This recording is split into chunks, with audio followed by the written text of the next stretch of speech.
So IvyLocker is intended to be a digital suite of lockers. In other words, data storage that is in the cloud. And what is different about IvyLocker is that each locker, so a customer receives a suite of lockers. It is literally up to 12 different lockers.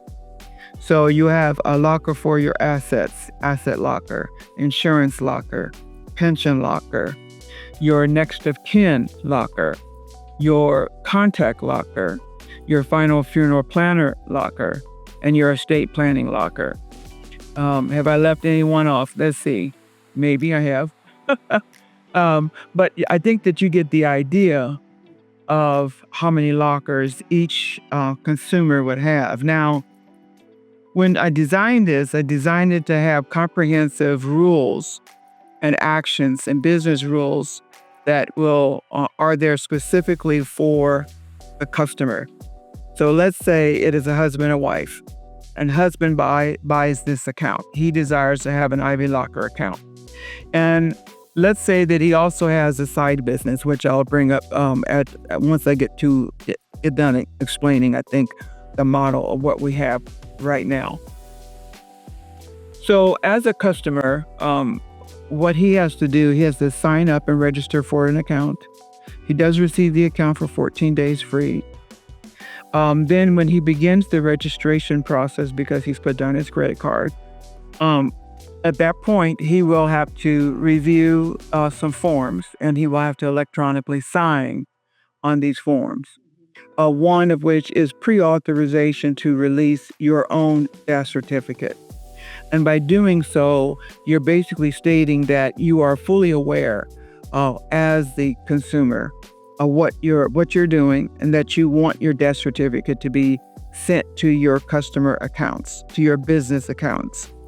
And that you're doing this so that you're signing this so that your family will have full knowledge and knowing that you selected this service, and that is your preference for them to utilize that.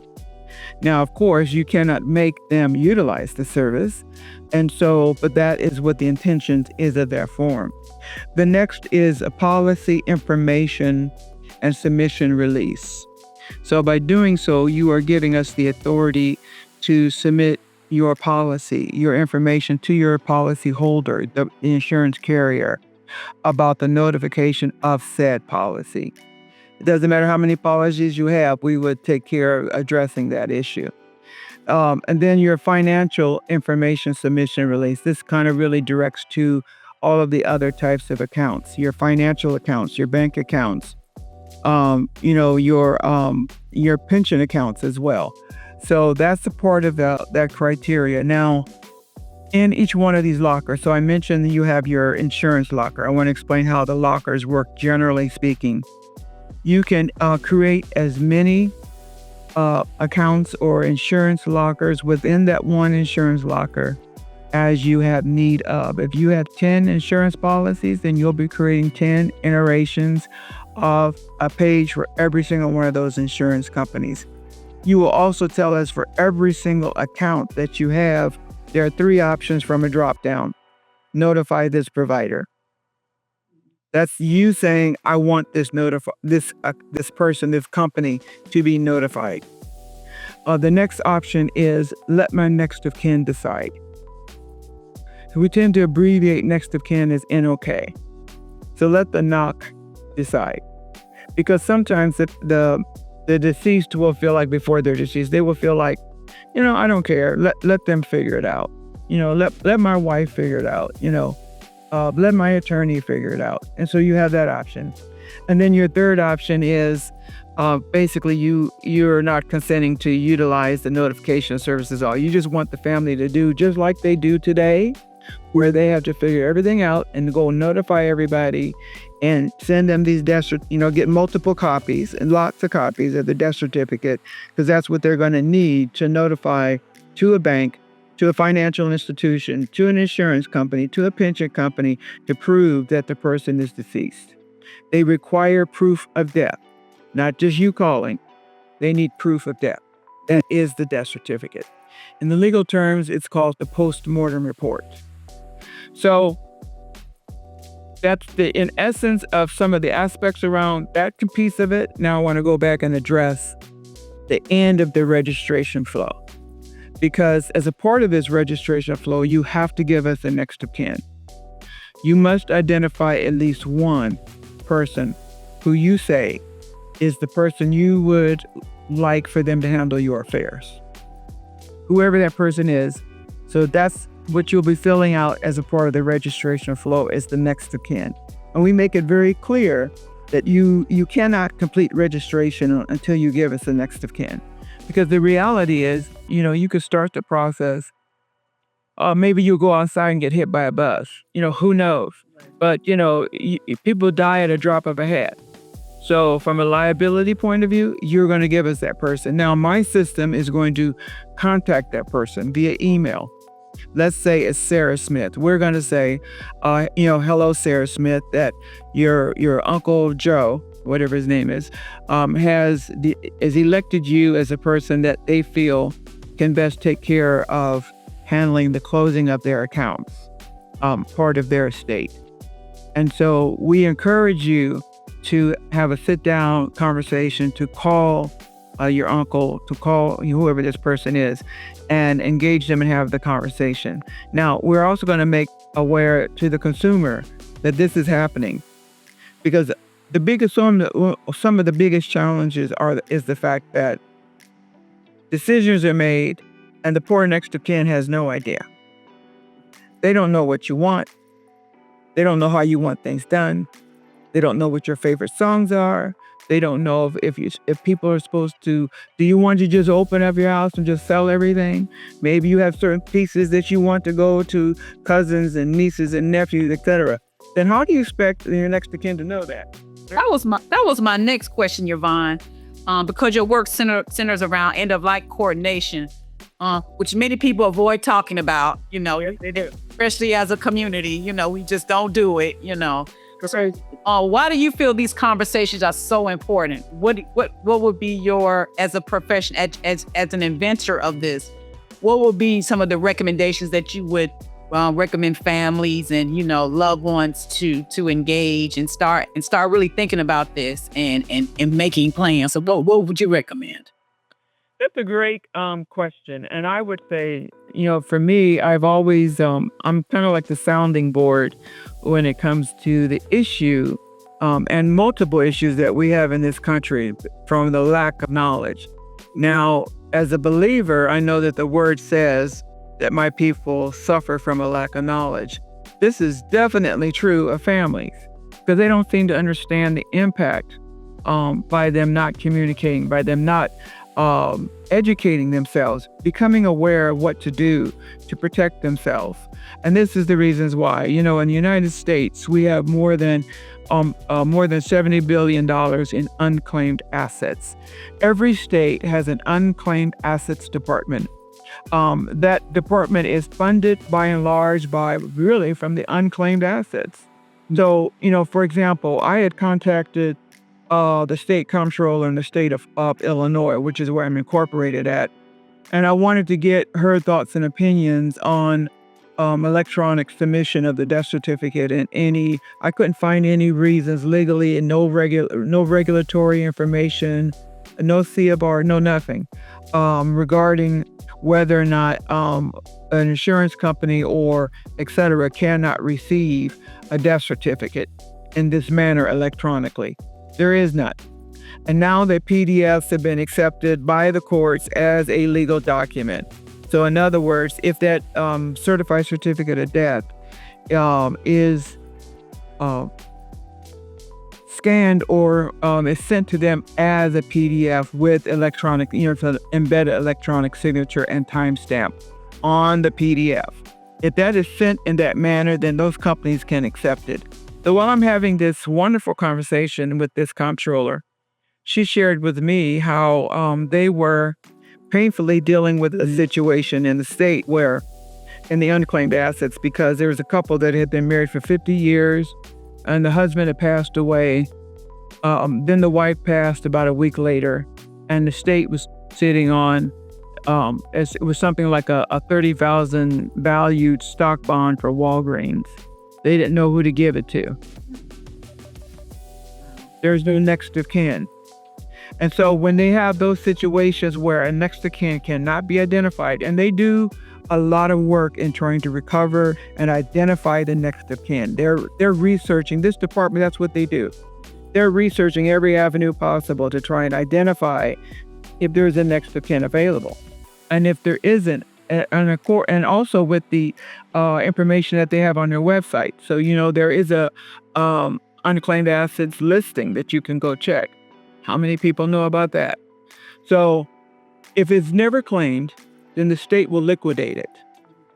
And the liquidation will be used for their funds, for their operational needs. Now, I want you to keep in mind, if you were grandparents like this couple, husband and wife was, did they have children? Did their children have children? Were their grandchildren?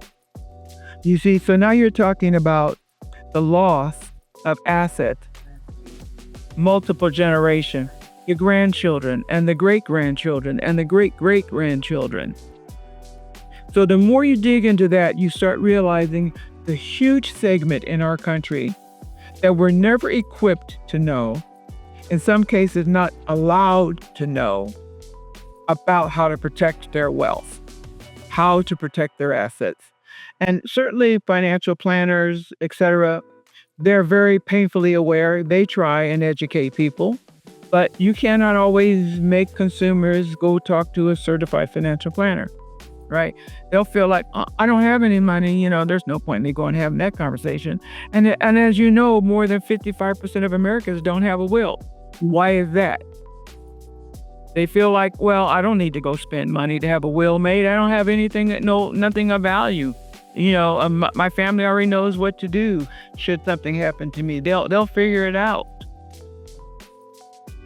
Well, we're wrapping up here. We're definitely once we wrap up, you'll give the people the information where they can contact you or the website or whatever, because this is very vital and important information. But I want to touch back on the PAC issue, because I thought that was just the perseverance in that process was phenomenal. You said 10 years, and that's powerful.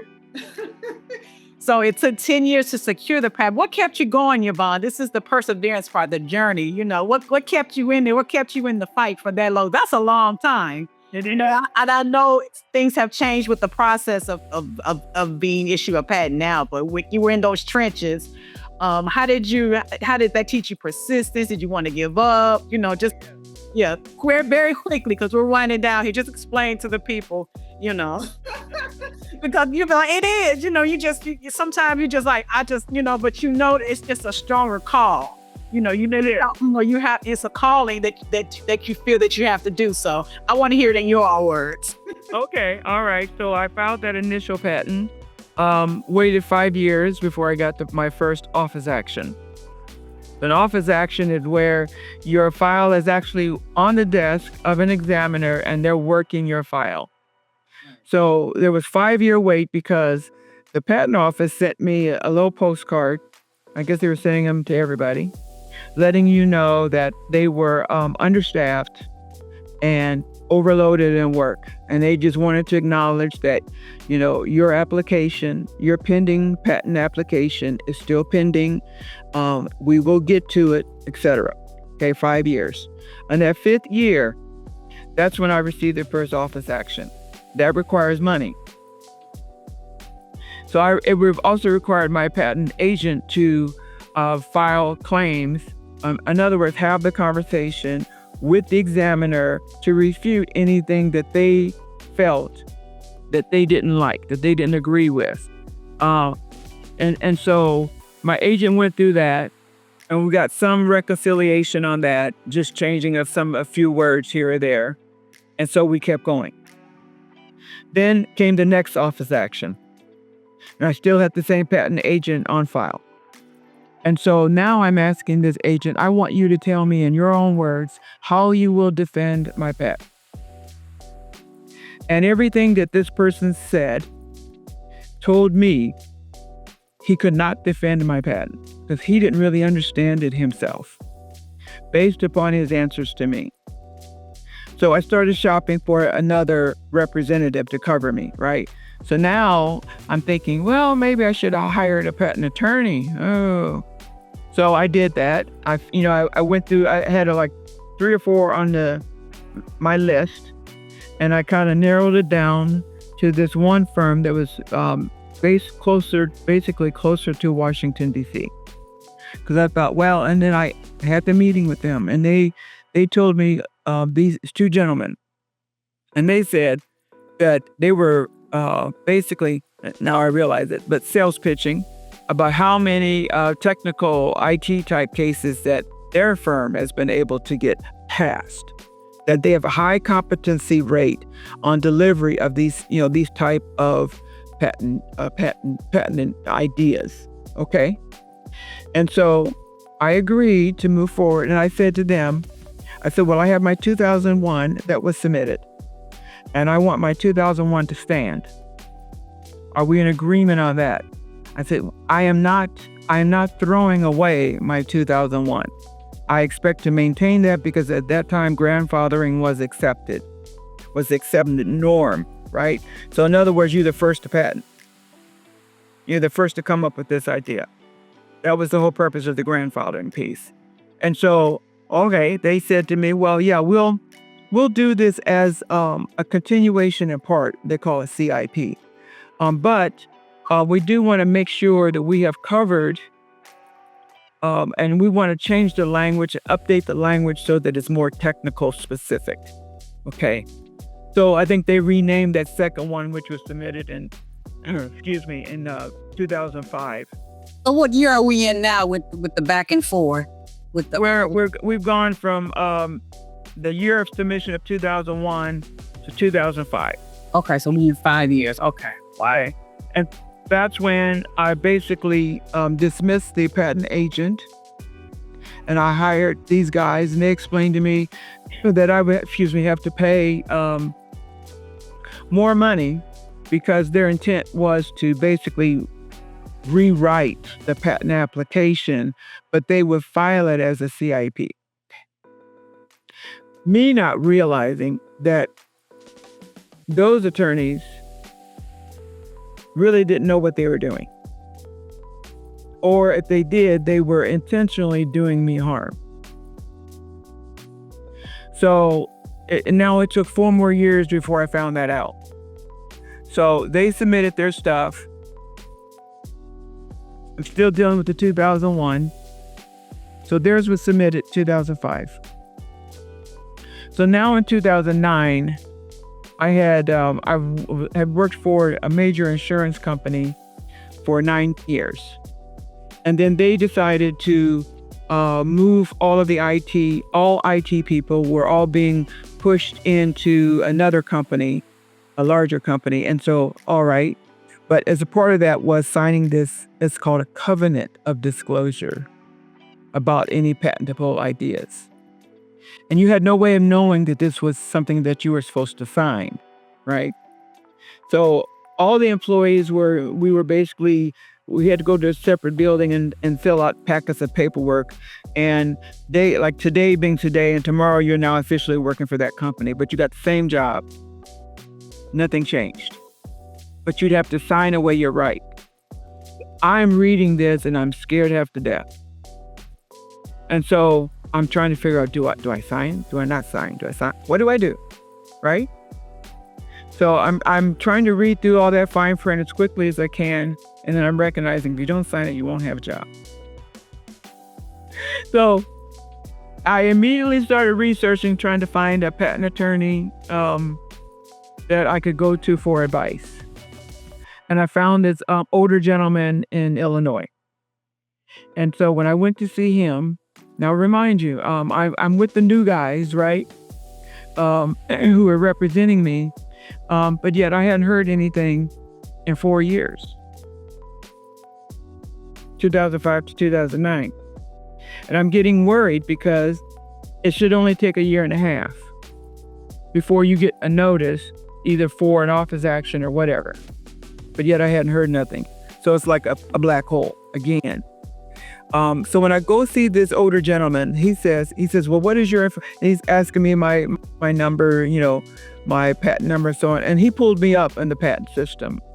And he says, well, an office action has already been issued. And actually, you've already lost like 2 months. You're given 3 months to respond. And so I'm like, oh, really? Well, I didn't know. And nobody's contacted me. So your attorney hasn't contacted you? No, I haven't heard anything from this guy. So he said, all right, well, you got a couple of choices. You can contact them and have them pick up the ball and start moving it forward. Or if you want me to take it over, then unfortunately, I'd have to start from ground zero. And then that would take up even more time and more money. So I told him, I said, no, I'll contact them. I'll find out what's going on. So I did that. And, he was trying to explain away their neglect and their whatever. He said it was their mail system. It's how the dockets come in, this particular, how they receive the information from the patent office and how they hadn't seen it. And okay. So I said, all right, well, I just want to know, are you going to fix this and how fast can you get this done? So he claimed that he could do that. Okay. Like I said, we're sitting at 2009. So now on this job at the insurance company, I worked that for a while, and then they started doing RIFs, reduction in workforce. And I got the call on a Friday. I was working from home that day, and I got the call that I needed to come into the office and bring the laptop and so on. So now I'm laid off. But that's also when the market downturned, and a lot of people were losing their jobs in 2009. The economy collapsed. I was trying to sell my home. All of that was going on at the same time. But even the value of the house had dropped significantly. So because now I'm unemployed, I was talking to one of my buddies, one of my friends at the insurance company where I used to work. And he was more of a system programmer, high-tech system type of cybersecurity guy. And he recommended, he said, why don't you contact one of the law schools? And he mentioned, I'm trying to remember which school it was, because they weren't the right one. But I did that. I wrote a letter of appeal and I sent it off to them. They responded and said, well, unfortunately, we don't do that kind of law. I would recommend you contact John Marshall Law School.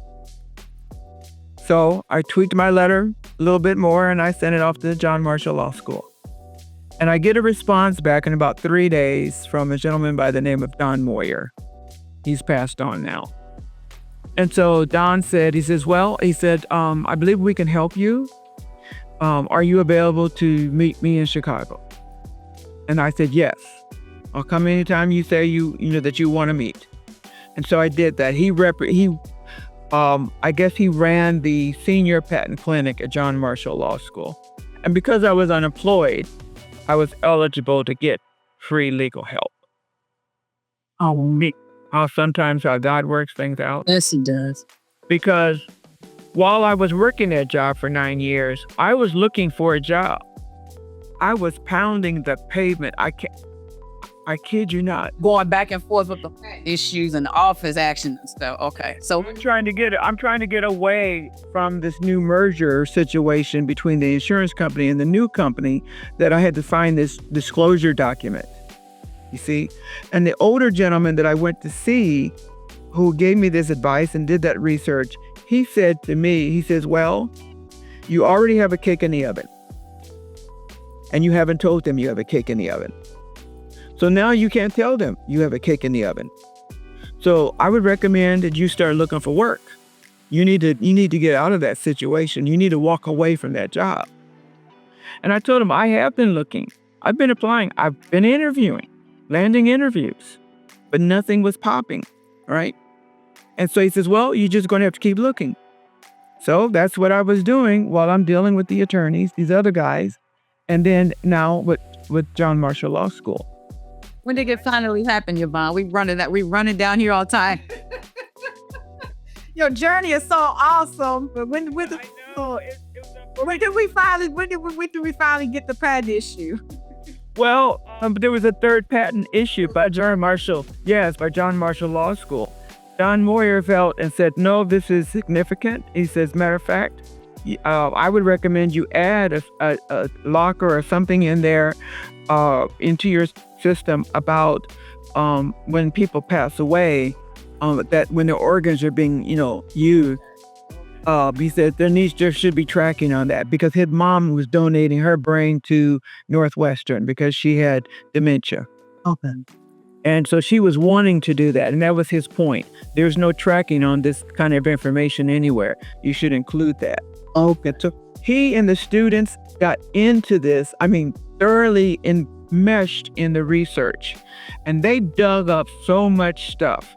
They found out that my attorney's partner had talked to my examiner at the patent office and told them to abandon my 2001, that it was no longer needed. So, okay, that's very upsetting news. And that's just why now Don Moyer is explaining to me that I am going to have to pay $800 and write a letter of apology and a letter of explanation as to how this unfortunate event happened. And I did that. I did all of that. And the 2001 was restored. So now at the same time, the students and they're working on the third patent application. He did not like the one that the attorneys wrote in 2005 and felt it should be abandoned because they improperly filed it. Everything that they did was not done right. Because it really wasn't, it was improperly filed as a new patent application, but they wrote the language like it was a CIP, a continuation of parts. So Don Moyer took on the task because in the end, with school letting out for the different semesters and so on, he was the one that actually wrote the third one, which is my 2009 submission. And that became a battle because the patent examiner, because they kind of stay with you forever, kept wanting to argue with my attorney, who had actually found the clause and reasonable reason why the 2001 was approved. Because they kind of missed the fact that I had included the references of the insurance provider, pension companies, and financial institutions. And he said, you already got this language here, but it's not being pointed out enough. I think we can get you passed into patented accepted if we just write more little meat around this. And that's how we got approval. Awesome. That's amazing. That's your story, your journey to get where you are and into an IvyLocker. It's just your story. We could probably sit here for hours, Yvonne. We don't have a lot of time, but we could easily do that. And I appreciate what you have shared. And it is in the realm of inventing her way. Everybody's journey is different. It builds that resilience in us. But I want to, before we leave out, we only have a minute or two. How do people find you, your website? Break that all down to the people as well about how they can connect. All right, so you can connect with IvyNet through IvyNetCorp.com. That's IVY, so it's I like Irene, V like Victory, and Y like Yellow, netcorp.com. IvyLocker, and so even the naming convention is all about connections. The ivy plant is a connecting vine. IvyLocker, we came up with that name first, Ivy Connect, and then into IvyLocker because I saw the fact that, we've all been to school and had lockers. It's easy for people to visualize. Awesome concept. yeah. Lockers, right? And so IvyLocker, you can find that at IvyLocker.com. And if you'd like to know more about our other service offerings, you can certainly find that information on IvyNetCorp.com. Our current engagement right now is going after funeral homes and having them submit the death certificate on behalf of the family. Wow. Okay, and so it is the most direct route, and that is death first notice. We have a current challenge from a major insurance carrier of connecting with 10,000 funeral homes. And so any person who is listening to this podcast, and if it resonates with you, you've gone through death or loss, feel free to reach out to us. We are always looking to engage people who have business savvy, who have different skills in different areas, because this is still a very large implementation to happen, right? The magnitude and scope of this. What we're really building here is a mortality exchange, something that has never existed in the United States. Yeah. We'll have all the information too as well in the description when this is uploaded and posted too. So to contact Yvonne as well. But Yvonne, I thank you so much for your time. I wish we can go on, but you're just proof that when you protect the vision protects generations. So yeah, this is what Inventing Her Way is about. I so appreciate you and your story. And I'm Janita, and y'all guys, thanks for joining us.